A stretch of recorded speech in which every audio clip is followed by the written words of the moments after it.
Hi 7th graders, it's Mr. Pride and I'm here at Old Faithful, the world's most famous geyser located on the supervolcano in Wyoming, United States. And we're waiting for Old Faithful to go off. Somebody at the gift shop said it's going to go off any second now.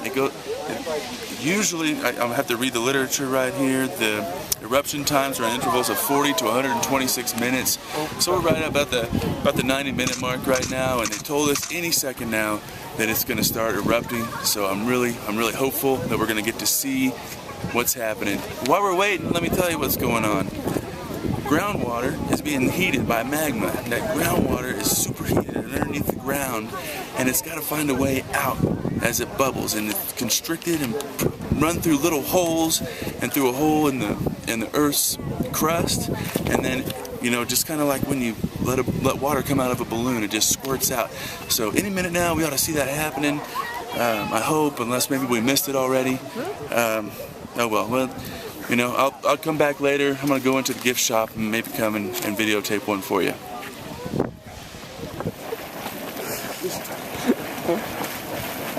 Alright, fountain paint pot. Fountain paint pot. Making mud. This vat of bubbling mud contains the perfect mix of ingredients to create mud pots.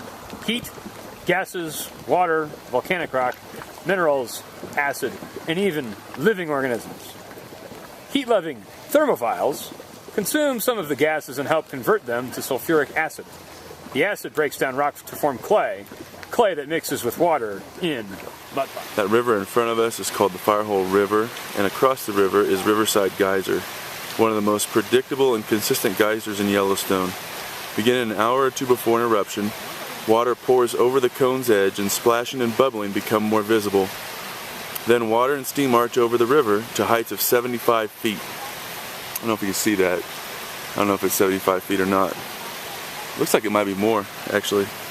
The eruption will last about 22 minutes.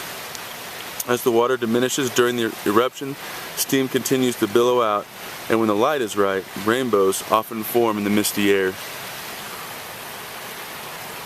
There's a cone-type geyser. It erupts every 5.5 to 7.5 hours. Why is it so predictable? Unlike many other geysers and hot springs in the Upper Geyser Basin, Riverside may not be connected to nearby features and thus has a relatively constant source of heat and water. It's also uniquely unaffected by other forces such as earthquakes, which can shake up underground plumbing systems by closing old channels, creating new ones, and changing previous patterns of water circulation. Riverside Geyser.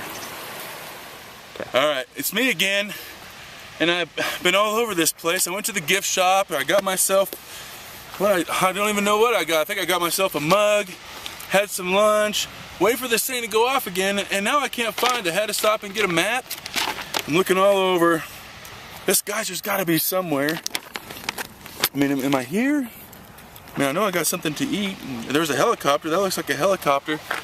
Jeez. I hope to see this geyser erupt sometime. Holy cow, this is really cool. It's not the only geyser that we have, though. Stick around and I'll show you some more here at the Old Faithful Geyser Basin. Alright, what's this one called? Red spouter. There's the red stuff. Is that bacteria? Is that thermophiles? Or is that just something in the rock? I think that's just the mud. Just the mud in the rock. Maybe some iron oxide or something. It's about 145 or 150 degrees Fahrenheit. Alright, I finally found it. And I found it going off in all of its glory. Isn't that amazing? Look at how high the water is. It's probably, what, 100 feet? 100 feet high. You can't even tell with the steam how high it is. You can hear it. I don't know if you can hear it. It's amazing. Well worth the trip.